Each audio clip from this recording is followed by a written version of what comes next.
Once again welcome back to the channel ask your mentor. നമ്മൾ ഇന്ന് തൊട്ട് accountancy CUT accountancy ക്ലാസ്സുകൾ ആരംഭിക്കാൻ പോവുകയാണ്. അപ്പം നിങ്ങൾക്ക് അറിയാവുന്ന പോലെ തന്നെ +2 ഓറിയന്റഡ് ആയിട്ടാണ് ഈ എക്സാമിനേഷൻ കണ്ടക്ട് ചെയ്യുന്നത്. അതായത് +2 അക്കൗണ്ടൻസി CAയും അക്കൗണ്ടൻസി AFSൽ വരുന്ന കാര്യങ്ങളുമാണ് ഇവിടെ നിങ്ങൾ പഠിക്കുന്നത്.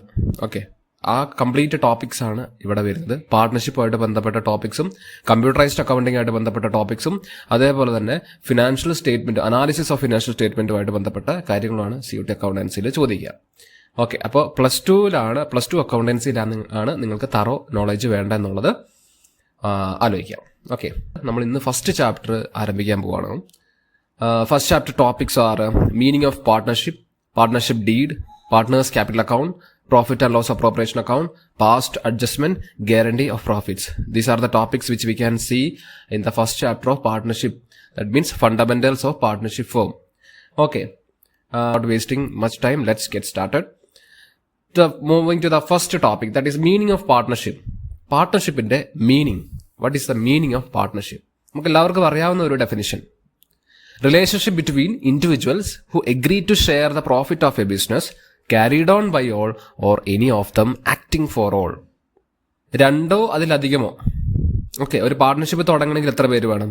We need minimum 2 persons. If we want to start a partnership firm, the minimum number of persons are 2. Okay, maximum, what is the maximum number of partners to be allowed in a partnership firm? That is 50. Okay, these are the basic information you need to know. 2 പേര് മിനിമവും 50 പേര് maximum ആണ് ഒരു പാർട്ട്ണർഷിപ്പിൽ allow ചെയ്തിട്ടുള്ളത് according to Indian partnership act 1932 പ്രകാരം. ഇനി ഇതിന്റെ മീനിങ്ങിലേക്ക് വരികയാണെങ്കിൽ റിലേഷൻഷിപ്പ് ബിറ്റ്വീൻ ഇൻഡിവിജ്വൽസ്. അപ്പോൾ ഇവർ തമ്മിലുള്ള 2 അതിലധികമോ ആൾക്കാരുമായിട്ടുള്ള റിലേഷൻഷിപ്പാണ് ഈ പാർട്ട്ണർഷിപ്പിൽ പറയുന്നത്. And they are agree to share the profit or loss. Profit മാത്രമല്ല, ലോസും ഇവരിവിടെ ഷെയർ ചെയ്യപ്പെടുന്നുണ്ട്. Of a business carried on by all or any of them acting for all. ഈ ഒരു ലൈനാണ് നിങ്ങൾ ഇവിടെ ആലോചിച്ച് വെക്കേണ്ടത്, പഠിക്കേണ്ടത്. Carried on by all or any of them acting for all. Okay, അതായത് ഒരാള് ഏജന്റ് ആയിട്ട് പ്രവർത്തിക്കാം. ഒരു ഫുൾ ഫേമിന് വേണ്ടിയിട്ട് ഏജന്റ് ആയിട്ട് പ്രവർത്തിക്കാം. ഉദ്ദേശിക്കുന്നത് ഒരു മ്യൂച്വൽ ഏജൻസി ആയിട്ട് പ്രവർത്തിക്കാൻ പറ്റും എന്നുള്ളതാണ്. അതാണ് ഈ ഒരു ഡെഫിനേഷനിൽ പറയുന്നത്. Carried on by all or any of them acting for all. Partners മറ്റു പാർട്ട്നേഴ്സിന് വേണ്ടിയിട്ട് ഏജന്റ് ആയിട്ട് പ്രവർത്തിക്കാൻ പറ്റും, അതല്ലെങ്കിൽ ഒരു പ്രിൻസിപ്പിളായിട്ടും പ്രവർത്തിക്കാൻ പറ്റും. അറ്റ് ദ സെയിം ടൈം അവർ പ്രിൻസിപ്പിളുമാണ്, അറ്റ് ദ സെയിം ടൈം അവർ ഏജന്റുമാണ്. ഇതാണ് അതിന്റെ ഒരു മീനിങ് പറയുന്നത്. Next, moving to the next area, that is nature of partnership firm. Nature or the features. Okay, according to the accounting point of view, we must treat a partnership firm as separate legal entity. Separate entity, that means owner and the business are separate entity. They are not dependent, they are independent. They are independent entity. Okay, so but according to the legal aspect or legal point of view, they are not separate because the partnership is not registering. They are not registered.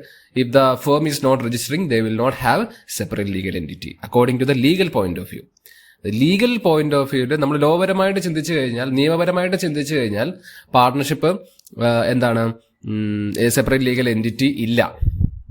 Okay, പക്ഷെ അക്കൗണ്ടിങ്ങിന്റെ പർപ്പസിന് വേണ്ടി നമുക്ക് അക്കൗണ്ടിങ്ങിൽ record ചെയ്യാൻ വേണ്ടിയിട്ട് ഇത് separate legal entity ആണെന്നുള്ള രീതിയിലാണ് നമ്മൾ പറഞ്ഞു നോക്കുന്നത്. കാരണം ക്യാപിറ്റലൊക്കെ നമ്മൾ ലയബിലിറ്റി സൈഡിലാണ് റെക്കോർഡ് ചെയ്യുക. കാരണം അതെന്താ, അത് ബിസിനസ് ഓണേഴ്സിന് തിരിച്ചു കൊടുക്കണം. അപ്പോൾ അതുകൊണ്ടാണ് നമ്മൾ അക്കൗണ്ടിങ് പർപ്പസിൽ സെപ്പറേറ്റ് ലീഗൽ എൻറ്റിറ്റി ആയിട്ട് നമ്മൾ കാണിക്കുന്നു. ലീഗൽ പരമായിട്ട് ഇത് എന്താണ്, not separate from the partners ആണ്. ഇനി അടുത്ത നമുക്ക് പഠിക്കാനുള്ള ടേം എന്ന് പറഞ്ഞാൽ പാർട്ട്ണർഷിപ്പ് ഡീഡാണ്. പാർട്ട്ണർഷിപ്പ് ഡീഡ് എന്ന് പറഞ്ഞാൽ നമുക്കറിയാം ഒരു റിട്ടൺ എഗ്രിമെന്റ് ആണ്, അല്ലെ? Partnership deed is A written document outlining the terms and conditions of A partnership. ഒരു പാർട്ട്ണർഷിപ്പ് ഫേമിന്റെ എന്താണ് ടേംസ് ആൻഡ് കണ്ടീഷൻ പറഞ്ഞുകൊണ്ടുള്ള ഒരു റിട്ടൺ ഡോക്യുമെന്റിനെയാണ്, റിട്ടൺ എഗ്രിമെന്റിനെയാണ് നമ്മൾ പാർട്ട്ണർഷിപ്പ് ഡീഡ് എന്ന് പറയാം. Okay, and it serves as a legal evidence of the agreement. അതൊരു legal agreement, legal evidence ആയിട്ട് പ്രവർത്തിക്കുന്നു. കാരണം പാർട്ട്ണർഷിപ്പ് നമുക്ക് ഓറലായിട്ടും റിട്ടൺ ആയിട്ടും നമുക്ക് തുടങ്ങാം. Orally as well as written is valid തന്നെയാണ്. But if it is in the written form, it serves as a legal form, legal evidence. Okay, അത് എന്തെങ്കിലും കേസോ കാര്യങ്ങളൊക്കെ വരികയാണെങ്കിൽ നമുക്ക് കോർട്ടിൽ പ്രസന്റ് ചെയ്യാൻ പറ്റും. Okay, it's possible. മറ്റേന്ന് പറഞ്ഞാൽ വാക്കാൽ തുടങ്ങിക്കഴിഞ്ഞാൽ നമുക്ക് അത് എവിടെയും തെളിവില്ലെങ്കിൽ അത് കോർട്ട് കേസ് എടുക്കില്ല. അപ്പം ഇതാണ് അതിന്റെ ഒരു നിയമപരമായിട്ടുള്ള വശം. ആൻഡ് ഇനി ഇതിൻ്റെ ഒരു importance, what are the importance of partnership deed?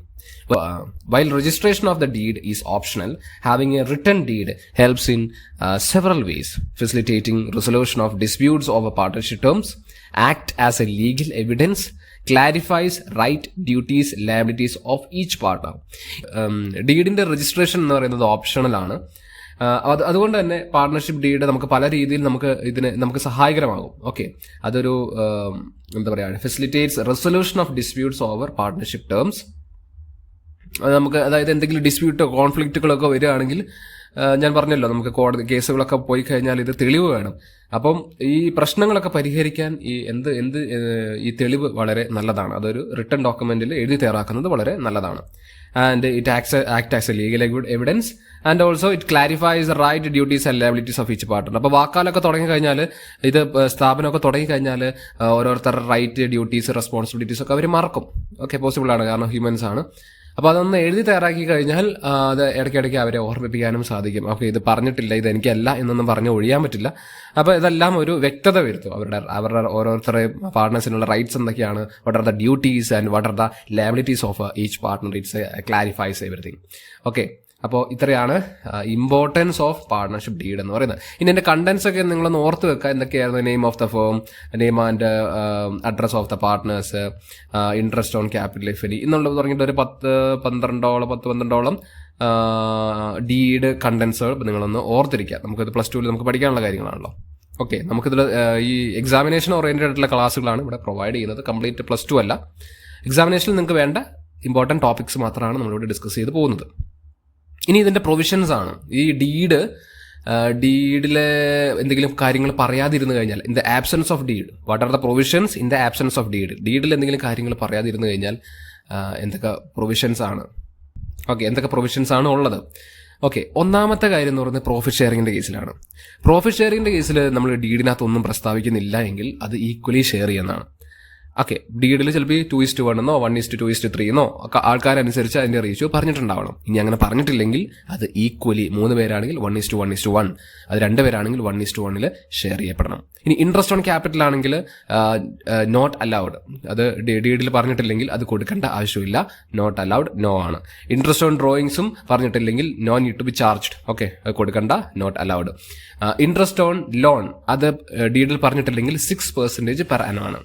ഇനി സാലറിയോ കമ്മീഷനോ ഒക്കെ ഡീഡിൽ പറഞ്ഞിട്ടില്ലെങ്കിൽ അതും നോട്ട് അലൗഡ് ആണ്. അപ്പോൾ ഇവിടെ ശ്രദ്ധിക്കേണ്ട ഒരു കാര്യം, ഇൻട്രസ്റ്റ് ഓൺ ക്യാപിറ്റലും ഡ്രോയിങ്സും അതേപോലെ സാലറി ഒന്നും പറഞ്ഞിട്ടില്ലെങ്കിൽ കൊടുക്കേണ്ട ആവശ്യമില്ല. അപ്പോൾ നിങ്ങൾ ഇവിടെ ഈ ഒരു ഏരിയയിൽ ഫോക്കസ് ചെയ്യേണ്ടത് എന്താണ്? പ്രോഫിറ്റ് ഷെയറിംഗ് റേഷ്യോ എന്ന് പറയുന്നത് ഈക്വൽ ആണ്. എവിടെ? In the absence of deed. ഡീഡിൽ ഈ കാര്യങ്ങൾ പറഞ്ഞിട്ടില്ലെങ്കിൽ ഉള്ള പ്രൊവിഷനാണ് നമ്മൾ പറയുന്നത്. പ്രോഫിറ്റ് ഷെയറിംഗ് റേഷ്യോ ഈക്വൽ ആണ്. ദെൻ ഇൻട്രസ്റ്റ് ഓൺ ലോണിന്റെ കേസ് പഠിച്ചു നോക്കുക, 6% പെർ ആനം. ഇത് +2 കൃത്യമായി പഠിക്കുന്ന ഒരു ഏരിയ ആണ്. ഇനി അടുത്തതാണ്, നമുക്ക് ക്യാപിറ്റൽ അക്കൗണ്ട്സിലേക്ക് പോകണം. Capital accounts, partners capital accounts. Okay, നിങ്ങൾക്കറിയാം partners capital account is divided maintained in following 2 methods. Okay, fixed capital method and fluctuating capital method. Okay, we know that capital accounts are maintained in following 2 methods. They are fixed capital method and fluctuating capital method. ഈ fixed capital മെത്തേഡിന്റെ പ്രത്യേകത എന്താണ്? ഇനി അതിലേക്കാണ് നമ്മൾ പോകുന്നത്. What is the speciality of fixed capital account? ഈ fixed capital അക്കൗണ്ടിന്റെ format ഇവിടെ കൊടുത്തിട്ടുണ്ട്, നിങ്ങൾക്ക് ഇവിടെ സ്ക്രീനിൽ കാണാം. ഇനി അതിന്റെ ഒരു മീനിങ് എന്താണ്? Under this method 2 accounts R maintained, capital account and current account. ഈ ഒരു മെത്തേഡ് അനുസരിച്ച് 2 അക്കൗണ്ടാണ് നമ്മൾ മെയിൻറ്റെയിൻ ചെയ്യുന്നത്. ഓക്കെ, ഫിക്സഡ് ക്യാപിറ്റൽ അനുസരിച്ച് അതിന്റെ പേര് സൂചിപ്പിക്കുന്ന പോലെ തന്നെ the capital is fixed. Okay, under the fixed capital method, the capital account is fixed. Okay, and there is another account that is current account and that is fluctuating. അത് fluctuating ആണ്. Okay, ഇവിടെ നിങ്ങൾക്ക് confusion ആവരുത്. ഒന്നാമത്തെ method fixed capital method. ഈ method അനുസരിച്ച് 2 account maintain ചെയ്യണം. ഒന്ന് ക്യാപിറ്റൽ അക്കൗണ്ടും ഒന്ന് കറണ്ട് അക്കൗണ്ടും. Capital account will remain fixed unless there is a change. That means നമ്മളൊരു ഡ്രോയിങ്സ് നടത്തുകയോ അതല്ലെങ്കിൽ അഡീഷണൽ ക്യാപിറ്റൽ കൊണ്ടുവരികയോ ചെയ്താൽ മാത്രമേ ഈ ഫിക്സഡ് ക്യാപിറ്റൽ അക്കൗണ്ട് ചേഞ്ച് വരികയുള്ളൂ. അല്ലെങ്കിൽ ആ ബാലൻസ് മാത്രമായിട്ട് എഴുതി വെക്കേണ്ട ഒരു രീതിയാണ് ഈ ഫിക്സഡ് ക്യാപിറ്റൽ അക്കൗണ്ട്. ഇനി എന്തെങ്കിലും ഈ അഡ്ജസ്റ്റ്മെന്റ്സ്, പാർട്ട്നേഴ്സിന് salary, commission, profit and loss അപ്രോപ്രിയേഷന്റെ, ഇൻട്രസ്റ്റ് ഓൺ ഡ്രോയിങ്സ് തുടങ്ങിയിട്ടുള്ള കാര്യങ്ങളൊക്കെ റെക്കോർഡ് ചെയ്യുന്നത് പാർട്ട്നേഴ്സ് കറണ്ട് അക്കൗണ്ടിലാണ്. Current account. അപ്പോൾ മനസ്സിലാക്കി വെക്കുക, partners current account is fluctuating, capital account will remain fixed. Okay, അപ്പോൾ ഈ കാര്യങ്ങൾ നോക്കുക. ഇനി ഇതിന്റെ ഫോർമാറ്റിലേക്ക് നോക്കിക്കേ. ഫോർമാറ്റ് ഫിക്സഡ് ക്യാപിറ്റൽ അക്കൗണ്ട്, അതായത് ക്യാപിറ്റൽ അക്കൗണ്ട് നിങ്ങൾക്ക് ഇവിടെ കാണാം. ഫിക്സഡ് ക്യാപിറ്റൽ മെത്തേഡ് അനുസരിച്ച് ക്യാപിറ്റൽ അക്കൗണ്ട് പ്രിപ്പയർ ചെയ്യുന്നത്, അതായത് ബൈ ബാലൻസ് ബ്രോഡ് ഡൗൺ എന്ന് പറഞ്ഞിട്ട് നമ്മൾ ക്രെഡിറ്റ് സൈഡിൽ എഴുതി വെക്കുന്നു. ഇനി ക്യാഷ് ഓർ ബാങ്ക് എന്ന് പറഞ്ഞിട്ട് ഡ്രോയിങ്സ് ഉണ്ടെങ്കിൽ നമ്മൾ ഡെബിറ്റ് ചെയ്യും, ആൻഡ് അഡീഷണൽ ക്യാപിറ്റൽ ഇൻട്രൊഡ്യൂസ് ചെയ്ത് കഴിഞ്ഞാൽ അത് ക്രെഡിറ്റും ചെയ്യും. ഓക്കെ, അതാണ് നിങ്ങൾക്ക് ഇവിടെ കാണാൻ പറ്റുന്നത്. ഇനി അതിന്റെ ബാലൻസ് ക്യാരി ഡൗൺ എന്ന് പറഞ്ഞിട്ട് എമൗണ്ട് എഴുതി വെക്കും. ഇനി കറണ്ട് അക്കൗണ്ട് ആണെങ്കിലോ അത് ഫ്ലക്ച്വേറ്റിംഗ് ആണ്. It's fluctuating and all the adjustments are recorded in the current account. Interest on capital, salary, commission, profit and loss appropriation, profit ആണെങ്കിൽ എവറിത്തിങ് വിൽ ബി ക്രെഡിറ്റഡ്. ഇനി ഡെബിറ്റ് ചെയ്യുന്ന മൂന്ന് ഐറ്റമേ ഉള്ളൂ. അത് ഡ്രോയിങ്സും, ഇൻട്രസ്റ്റ് ഓൺ ഡ്രോയിങ്സും, അതുപോലെ തന്നെ പ്രോഫിറ്റ് ആൻഡ് ലോസ് അപ്രോപ്രിയേഷന്റെ ലോസും ആണ്. Okay, ഇതിവിടെ നിങ്ങൾക്ക് സ്ക്രീനിൽ കാണാം. ഇതൊക്കെ ഒന്ന് മനസ്സിൽ പതിപ്പിക്കുക, എന്തൊക്കെ കാര്യങ്ങളാണ് ക്യാപിറ്റൽ അക്കൗണ്ട്. അതായത് ക്യാപിറ്റൽ കുറയ്ക്കുന്നതെല്ലാം, ഓക്കെ, ഇതൊക്കെ അക്കൗണ്ടിങ് റൂൾ അടിസ്ഥാനത്തിലാണ്. ക്യാപിറ്റൽ കുറഞ്ഞു കഴിഞ്ഞാൽ അത് എന്താണ്, അതാണ് ഡ്രോയിങ്സ് എന്ന് പറയുന്നത്. ക്യാപിറ്റൽ കുറയാനുള്ള പ്രധാനപ്പെട്ട ഒരു കാരണം എന്ന് പറയുന്നത് ഡ്രോയിങ്സ് ആണ്. അപ്പോൾ ഡ്രോയിങ്സിന്റെ റൂള്, ഡ്രോയിങ്സ് ക്യാപിറ്റൽ കുറയുമ്പോൾ അത് ഡെബിറ്റ് ചെയ്യണം എന്നുള്ളതാണ് റൂള്. ക്യാപിറ്റൽ കുറയുമ്പോൾ അത് ഡെബിറ്റ് ചെയ്യണം. അപ്പോൾ ഡ്രോയിങ്സും, ഇൻട്രസ്റ്റ് ഓൺ ഡ്രോയിങ്സും, ലോസും ഒക്കെ ക്യാപിറ്റൽ കുറയ്ക്കുന്നതായതുകൊണ്ട് അതൊക്കെ ഡെബിറ്റ് ചെയ്യുക. ക്യാപിറ്റൽ അക്കൗണ്ട് കൂടുന്നതായിട്ടുള്ള കാര്യങ്ങളൊക്കെ ക്രെഡിറ്റ് ചെയ്യുക. ഇതാണ് അതിന്റെ ബേസിക് ആയിട്ടുള്ള കാര്യം. ഇനി രണ്ടാമത്തെ മെത്തേഡ് എന്ന് പറയുന്നത് ഫ്ലക്ച്വേറ്റിംഗ് ക്യാപിറ്റൽ മെത്തേഡാണ്. നിങ്ങൾക്കറിയാം, fluctuating capital method. Only capital account is maintain under this method. ഇവിടെ ഒരു ഒറ്റ അക്കൗണ്ടേ നമ്മൾ മെയിൻറ്റെയിൻ ചെയ്യുന്നുള്ളൂ. മറ്റേ മെത്തേഡിൽ 2 അക്കൗണ്ട് മെയിൻറ്റെയിൻ ചെയ്യുന്നുണ്ട്. ഈ മെത്തേഡ് അനുസരിച്ച് ഒരൊറ്റ അക്കൗണ്ടേ നമ്മൾ മെയിൻറ്റെയിൻ ചെയ്യുന്നുള്ളൂ. It usually has A credit balance but may show debit in case of heavy losses or drawings. ഈ ഒരു മെത്തേഡ് അനുസരിച്ച് സാധാരണയായിട്ട് ക്രെഡിറ്റ് ബാലൻസേ ക്യാപിറ്റൽ ബാലൻസ് ഉണ്ടാവുകയുള്ളൂ. പക്ഷേ ക്രമാതീതമായിട്ടുള്ള ലോസ് വന്നാലോ അല്ലെങ്കിൽ ഡ്രോയിങ്സ് ഒക്കെ ഉണ്ടെങ്കിൽ ഇത് ചിലപ്പോൾ ഒക്കെ ഡെബിറ്റ് ബാലൻസും കാണിക്കാറുണ്ട്. അതായത് ഒരു നെഗറ്റീവ് ബാലൻസിലേക്കൊക്കെ പോകാറുണ്ട് എന്നുള്ളതാണ് ഇവിടെ ഉദ്ദേശിക്കുന്നത്. ഓക്കെ, അപ്പോൾ നിങ്ങൾക്ക് ഇവിടെ കാണാം, സ്വാഭാവികമായിട്ട് ഇവിടെ വരുന്നത് balance broad down credit balance ആണ് വരുന്നത്. നിങ്ങൾക്ക് ഇവിടെ കാണാം, ക്രെഡിറ്റ് സൈഡിലായിരിക്കും സ്വാഭാവികമായിട്ടുള്ള ക്യാപിറ്റൽ അക്കൗണ്ടിന് ബാലൻസ് വരിക. പിന്നെ നമ്മൾ നേരത്തെ പറഞ്ഞ എല്ലാ കാര്യങ്ങളും, ക്യാപിറ്റൽ പുതിയതായിട്ട് ഇൻട്രൊഡ്യൂസ് ചെയ്ത് കഴിഞ്ഞാൽ salary, commission, profit and loss അപ്രോപ്രിയേഷനിലെ പ്രോഫിറ്റ് തുടങ്ങിയിട്ടുള്ള എന്തൊക്കെയാണോ ക്യാപിറ്റൽ കൂടുന്നതായിട്ടുള്ള കാര്യങ്ങൾ അതെല്ലാം ഈ ഫ്ലക്ച്വേറ്റിംഗ് ക്യാപിറ്റൽ അക്കൗണ്ടിലെ ക്രെഡിറ്റ് സൈഡിൽ നമ്മൾ എഴുതും. Capital things comes under the reduction of capital will be included in the debit side of the capital account. എല്ലാം ഡെബിറ്റ് സൈഡിൽ നമ്മൾ റെക്കോർഡ് ചെയ്യുന്നു. ഓക്കെ, ഇത് വളരെ സിമ്പിൾ ആയിട്ടുള്ള കാര്യമാണ്. ഓക്കെ, നമ്മൾ +2 ആദ്യം തന്നെ പഠിക്കുന്ന ഏരിയയാണ് ഈ ക്യാപിറ്റൽ അക്കൗണ്ട് മെത്തേഡ്സും കാര്യങ്ങളൊക്കെ. ഇനി നമ്മൾ പഠിക്കാൻ പോകുന്ന ഇൻട്രസ്റ്റ് ഓൺ ക്യാപിറ്റലിനെ കുറിച്ചാണ്. Interest on capital. Interest on capital is allowed if deed specifies. Interest on capital നമ്മൾ കൊടുക്കണമെങ്കിൽ അത് ഡീഡിൽ പറഞ്ഞിട്ടുണ്ടെങ്കിൽ മാത്രമേ അത് അലൗ ചെയ്യേണ്ടതായിട്ടുള്ളൂ, ഇല്ലെങ്കിൽ അത് കൊടുക്കേണ്ട ആവശ്യമില്ല.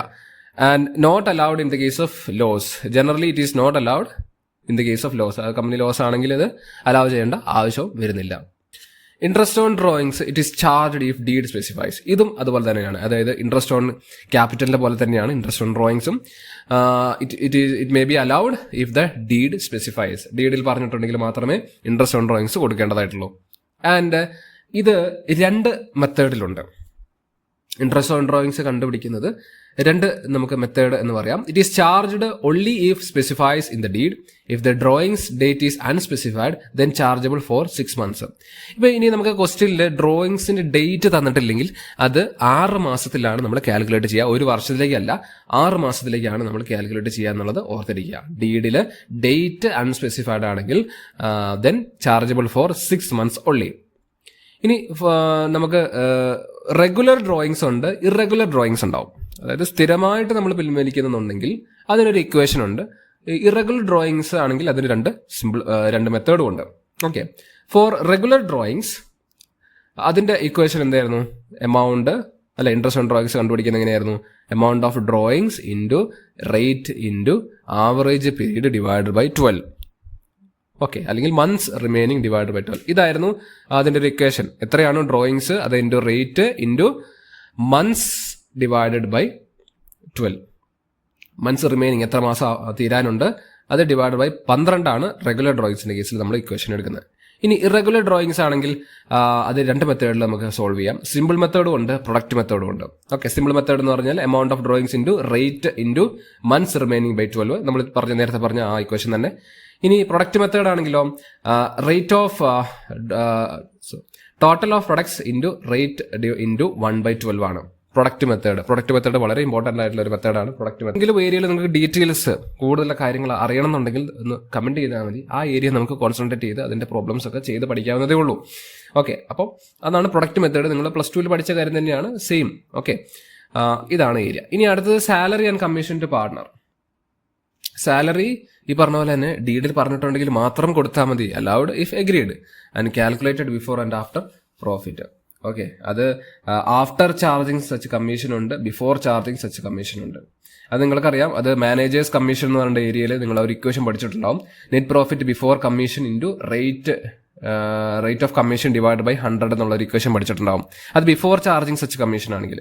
ആഫ്റ്റർ ചാർജിങ് സച്ച് കമ്മീഷൻ ആണെങ്കിൽ net profit before commission into rate of commission divided by 100 plus rate of commission എന്നുള്ളൊരു ഇക്വേഷൻ. ആ മാനേജേഴ്സ് കമ്മീഷൻ എന്ന് പറഞ്ഞിട്ട് നമ്മൾ ലാസ്റ്റ് ഏരിയയിൽ പഠിച്ചിട്ടുണ്ട്. ഒരു ഏരിയ വരുന്നുണ്ട്, അതായത് ഫിനാൻഷ്യൽ സ്റ്റേറ്റ്മെന്റ് വിത്ത് അഡ്ജസ്റ്റ്മെന്റിൽ മാനേജേഴ്സ് കമ്മീഷൻ എന്ന് പറഞ്ഞൊരു ഹെഡ് ഉണ്ട്. അതിന്റെ ഇക്വേഷനാണ് ഇവിടെ ആപ്ലിക്കബിൾ ആയിട്ട് വരുന്നത്. ഇനി ചെറിയൊരു ഏരിയ ഉണ്ട്, interest on partners loan. Okay, interest on partners loan. Interest on partners loan is treated as a business expense and credited to partners loan account. അതുപോലെ തന്നെ ഇത് ഡീഡിൽ പറഞ്ഞിട്ടില്ലെങ്കിൽ 6% ഇൻട്രസ്റ്റ് ഓൺ പാർട്ട്നേഴ്സ് ലോൺ കൊടുക്കേണ്ടത്. ഇത് ഒരു എക്സ്പെൻസ് ആയിട്ടാണ് treat ചെയ്യുക. ഇത് എവിടെയാണ് കാണിക്കുകയെന്ന് വെച്ച് കഴിഞ്ഞാൽ പ്രോഫിറ്റ് ആൻഡ് ലോസ് അക്കൗണ്ടിലാണ് കാണിക്കുക. അപ്രോപ്രിയേഷൻ അക്കൗണ്ടിലല്ല, പ്രോഫിറ്റ് ആൻഡ് ലോസ് അക്കൗണ്ടിലാണ് ഈ ഇൻട്രസ്റ്റ് ഓൺ പാർട്ട്നേഴ്സ് ലോൺ കാണിക്കുക. ആൻഡ് ഇത് ക്രെഡിറ്റ് ചെയ്യുന്നത് പാർട്ട്നേഴ്സ് ലോൺ അക്കൗണ്ടിലേക്കാണ് ക്രെഡിറ്റ് ചെയ്യുന്നത്. ഓക്കെ, ക്ലിയർ ആയി എന്ന് വിചാരിക്കുന്നു. ഇനി അടുത്ത ഏരിയയിലേക്ക് പോവാണ്, profit and loss appropriation account. Profit and loss appropriation account prepare ചെയ്തത് എപ്പോഴാണ്? After the preparation of profit and loss account ആണ്. നമുക്കറിയാം ഈ ട്രേഡിങ്, അതായത് financial statement, trading and profit and loss account prepare ചെയ്തതിനു ശേഷം ബാലൻസ് ഷീറ്റിലേക്ക് പോകുന്നുള്ള ആ ഒരു ഇടവേളയിൽ പ്രിപ്പയർ ചെയ്യുന്നതാണ്. അതായത് പാർട്ണർഷിപ്പിനെ പ്രിപ്പയർ ചെയ്യുന്ന, പാർട്ണർഷിപ്പ് ആയതുകൊണ്ട് നമുക്ക് അവിടെ 2 അതിലധികം ആൾക്കാർ വരുന്നുണ്ട്. So it is mandatory to provide the adjustments. അല്ലെ, അവർ 2 പേര് വരികയാണെങ്കിൽ അവരുടെ ക്യാപിറ്റൽ ഡിഫറൻസ് ഉണ്ട്, there is a change in their profit, ആ പ്രോഫിറ്റ് ഡിസ്ട്രിബ്യൂട്ട് ചെയ്യണം, അവരുടെ സാലറിയിൽ വ്യത്യാസമുണ്ട്, കമ്മീഷൻ, ഇതൊക്കെ നമ്മൾ അപ്രോപ്രിയേറ്റ് ചെയ്തതിനു ശേഷം മാത്രമേ നമുക്ക് ആ എമൗണ്ട് ക്യാപിറ്റൽ അക്കൗണ്ടിലേക്ക് കാണിക്കാൻ പറ്റുള്ളൂ. അതുകൊണ്ടാണ് നമ്മൾ സെപ്പറേറ്റ് ക്യാപിറ്റൽ അക്കൗണ്ട് ഒക്കെ ഒന്ന് എടുത്ത് പഠിക്കുന്നത്. അത് കഴിഞ്ഞിട്ട് അതിന്റെ ബാലൻസ് മാത്രമേ ബാലൻസ് ഷീറ്റിലേക്ക് പോകുന്നുള്ളൂ. So profit and loss appropriation account, distribution of profit, അതിലെന്തൊക്കെ കാര്യങ്ങൾ നമ്മൾ എഴുതി ചേർക്കുക എന്നുള്ളത്. So distribution of profit includes interest, salary and commission, balance, share among partners. അപ്പോൾ ബാക്കി എന്തെങ്കിലും ഉണ്ടെങ്കിൽ, അതായത് അവരുടെ പ്രോഫിറ്റ് ഷെയർ ഡിസ്ട്രിബ്യൂട്ട് ചെയ്യുന്നു, അവരുടെ ഇൻട്രസ്റ്റ്, സാലറി, കമ്മീഷൻ എല്ലാം ഡിസ്ട്രിബ്യൂട്ട് ചെയ്യുന്നു, അതെല്ലാം നമ്മൾ അതിനകത്ത് ഇൻക്ലൂഡ് ചെയ്യുന്നുണ്ട്. ആൻഡ് ബാലൻസ് ഷെയർ, ബാക്കി എന്തെങ്കിലും ഉണ്ടെങ്കിൽ അത് പാർട്ട്നേഴ്സ് തമ്മിൽ വീതിച്ചെടുക്കുകയും ചെയ്യുന്നു. ഇതാണ് profit and loss appropriation account. അപ്പോൾ ഈ പ്രോഫിറ്റ് ആൻഡ് ലോസ് അപ്രോപ്രിയേഷൻ അക്കൗണ്ടിന്റെ ഒരു ഫോർമാറ്റ് നിങ്ങൾക്ക് കാണാൻ പറ്റും.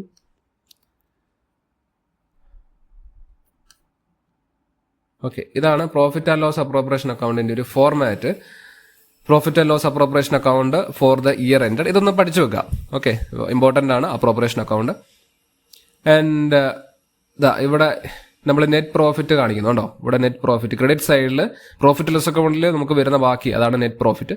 അത് നമ്മൾ ക്രെഡിറ്റ് ചെയ്യുന്നു by profit and loss account എന്ന് പറഞ്ഞിട്ടാണ് ക്രെഡിറ്റ് ചെയ്യുന്നത്.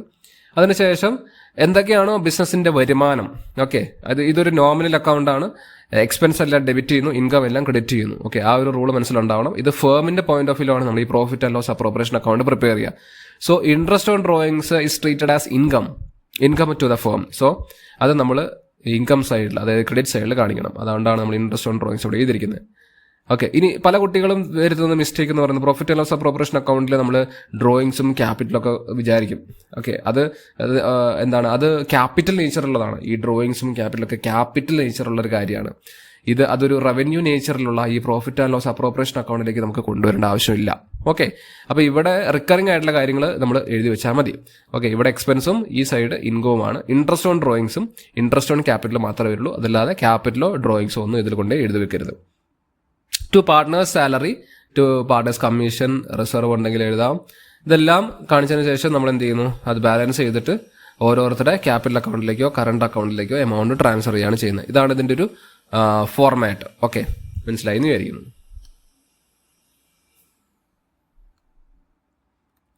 ഇനി നമുക്ക് അടുത്ത ഏരിയയിലേക്ക് പോകണം. Past adjustment. ഓക്കെ, നമ്മുടെ ചാപ്റ്റർ തീരാനായി. Past adjustment. After the preparation of final accounts some errors or omissions may be discovered in the accounts. ഈ ഫൈനൽ അക്കൗണ്ട് പ്രിപ്പയർ ചെയ്തതിനു ശേഷം ചില ഒമിഷൻസോ അല്ലെങ്കിൽ എറേഴ്സോ ഒക്കെ കണ്ടുപിടിക്കാറുണ്ട്. അപ്പോൾ അതിനു വേണ്ടിയിട്ടാണ് നമ്മൾ ഈ പാസ്റ്റ് അഡ്ജസ്റ്റ്മെന്റ്സ് ചെയ്യുന്നത്. These errors or omissions may be rectified by passing a single adjustment entry or through profit and loss adjustment account.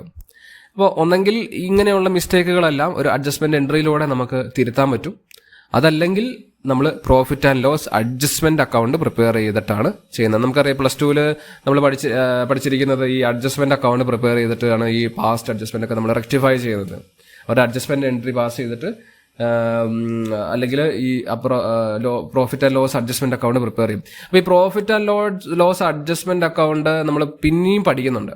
Revaluation account is also called profit and loss adjustment account എന്ന് പറഞ്ഞിട്ട് പഠിക്കുന്നുണ്ട്. ആ റീവാലുവേഷനെ കുറിച്ചല്ല ഇവിടെ പറയുന്നത്. ഇത് വേറൊരു അക്കൗണ്ടാണ്. Profit and loss adjustment account എന്ന് പറഞ്ഞാൽ വേറൊരു സെപ്പറേറ്റ് അക്കൗണ്ട് ആണ് ഇവിടെ നമ്മൾ പഠിച്ചു പോകുന്നത്. ഓക്കെ, അപ്പോൾ അത് ജസ്റ്റ് ഒരു തിയറി പരമായിട്ട് നിങ്ങൾ നോക്കിയാൽ മതിയോ. കൂടുതൽ കാര്യങ്ങളൊന്നും അതിൽ വേണ്ട. മെയിനായിട്ട് നിങ്ങൾ ഫോക്കസ് ചെയ്യേണ്ടത് ഏതാണ്? ഈ പറയുന്ന interest on capital, interest on drawings, profit and loss അപ്രോപ്രിയേഷൻ്റെ കാര്യം, അതുപോലെ തന്നെ ക്യാപിറ്റൽ നിങ്ങൾ നോക്കി പോയാൽ മതിയാവും. ഇനി ലാസ്റ്റ് ഏരിയ ആണ് ഗ്യാരണ്ടി ഓഫ് പ്രോഫിറ്റ്. ഒരു പാർട്ട്ണർക്ക് പ്രോഫിറ്റ് ഗ്യാരണ്ടി ചെയ്യുന്നത്. ഓക്കെ, ഇൻകമിങ് പാർട്ട്ണർക്ക് വരുന്ന സമയത്ത് അവർ പ്രോഫിറ്റ് ഗ്യാരണ്ടി, ഞങ്ങൾ ഇത്ര കൊടുത്തോളാം, മിനിമം ഇത്ര കൊടുത്തോളാം എന്ന് പറയുന്നതാണ് guarantee of profit. So firm guarantees partner, firm guarantees profit to a partner. അതായത് ഒരു ബിസിനസ് മൊത്തത്തിൽ ഒരു പാർട്ട്ണർക്ക് പ്രോഫിറ്റ് ഗ്യാരണ്ടി ചെയ്യാം. Partner guarantee profit to the firm. Okay, ഒരു പാർട്ട്ണർക്ക് എന്ത് ചെയ്യാം? ഫേമിന് വേണ്ടി പ്രോഫിറ്റ് ഗ്യാരണ്ടി ചെയ്യാം. അങ്ങനെ പോസിബിൾ ആണ്. വൺ പാർട്ട്ണർ ഗ്യാരണ്ടി പ്രോഫിറ്റ് വരുന്നത്. ഒരു പാർട്ട്ണർക്ക് മാത്രമായിട്ട് എന്ത് ചെയ്യാം? വേറൊരു പാർട്ട്ണർക്ക് പ്രോഫിറ്റ് ഗ്യാരണ്ടി ചെയ്യാം. And mutual guarantee, firm to partner and partner to firm. ഇതാണ്, അതായത് ഒരു പാർട്ട്ണർക്ക് ഫേമിലേക്കും ഫേമിന് പാർട്ട്ണറിന് വേണ്ടിയിട്ടും പ്രോഫിറ്റ് ഗ്യാരണ്ടി ചെയ്യാം. അപ്പോൾ ഈ മിനിമം എമൗണ്ട് നമ്മൾ കോൺട്രിബ്യൂട്ട് ചെയ്യുന്നതിനെ കുറിച്ച് ഒരു പ്രോബ്ലംസ് ഒക്കെ നമ്മൾ +2 പഠിച്ചിട്ടുണ്ട്. Guarantee of minimum amount to a partner. അപ്പോൾ പാർട്ട്ണർക്ക് നമ്മൾ ഇത്ര എമൗണ്ട് നമ്മൾ ഉറപ്പിക്കും. അതില്ലെങ്കിൽ ഡെഫിഷ്യൻസി ഒക്കെ ഉണ്ടെങ്കിൽ ആ പറഞ്ഞ പാർട്ട്ണറിൻ്റെ അക്കൗണ്ടിൽ നിന്ന് എടുത്തിട്ട് ഇയാൾക്ക് കൊടുക്കുന്ന ഒരു രീതി. ഓക്കെ, അത് നിങ്ങൾക്ക് ഓർമ്മ ഉണ്ടാവുമെന്ന് വിചാരിക്കുന്നു. അപ്പോൾ ഇത്രയും കാര്യങ്ങളാണ് ഈ ഒരു ഫസ്റ്റ് ചാപ്റ്ററിൽ നിങ്ങൾക്ക് പഠിക്കാനുള്ളത്, ഫണ്ടമെന്റൽസ് ഓഫ് പാർട്ണർഷിപ്പ് അക്കൗണ്ട്സ്. ഇനി ഇതിൽ വരുന്ന അടുത്ത സെഷനിൽ നമ്മൾ ഇതിപ്പോൾ ഒരു തിയറിറ്റിക്കലി നമ്മൾ പഠിച്ചു പോയതാണ്. ഒന്ന് ഓടിക്കുക, നിങ്ങൾ +2 അക്കൗണ്ടൻസി ടെക്സ്റ്റ് ബുക്കും കാര്യങ്ങളൊക്കെ നിങ്ങൾക്ക് നോട്ട്സും കാര്യങ്ങളൊക്കെ ഉണ്ടെങ്കിൽ ഒന്ന് എടുത്ത് റെഫർ ചെയ്യുക. ഇതിനോടൊപ്പം തന്നെ നമ്മൾ വീഡിയോ ഇടുമ്പോൾ തന്നെ നിങ്ങളൊന്ന് റെഫർ ചെയ്ത് പോവുക. നമ്മൾ ഏറ്റവും ഷോർട്ടായിട്ടുള്ള ബ്രീഫായിട്ടുള്ള കാര്യങ്ങൾ, വേണ്ട കാര്യങ്ങൾ മാത്രമേ ഡിസ്കസ് ചെയ്യുന്നുള്ളൂ. ഓക്കെ, ആ ഏരിയ നിങ്ങളൊന്ന് ഫുള്ളി കോൺസെൻട്രേറ്റ് ചെയ്ത് പഠിക്കാൻ ശ്രമിക്കുക. ഇനി നമ്മൾ അടുത്ത ക്ലാസ് തൊട്ട്, അതായത് ഇനി നമ്മൾ ഇതിൻ്റെ ക്വസ്റ്റ്യൻ പേപ്പർ ഡിസ്കഷൻ, കുറച്ച് ക്വസ്റ്റ്യൻസ് ഒക്കെ ആയിട്ട് നമ്മൾ വരും. ഷോർട്സ് ഒക്കെ നിങ്ങൾ ചാനലൊന്ന് സബ്സ്ക്രൈബ് ചെയ്ത് വെക്കുക. അങ്ങനെയാണെങ്കിൽ ഷോർട്സ് ഓരോ ദിവസം 5 ക്വസ്റ്റ്യൻ വീതം ഒക്കെ സോൾവ് ചെയ്ത് പോകുന്നുണ്ട്. അപ്പോൾ നിങ്ങൾക്ക് എളുപ്പത്തിൽ ഇത് പഠിച്ചു പോകാൻ പറ്റും. ഇതിൻ്റെ ഒരു ക്വസ്റ്റ്യനും ആൻസറും ഒക്കെ ഞാൻ പോസ്റ്റ് ചെയ്യുന്നതായിരിക്കും. സോ ഓക്കെ, നമുക്ക് പഠിച്ച് തുടങ്ങാം. CUT നമുക്ക് ക്രാക്ക് ചെയ്യണം. Okay, all the best. Thank you.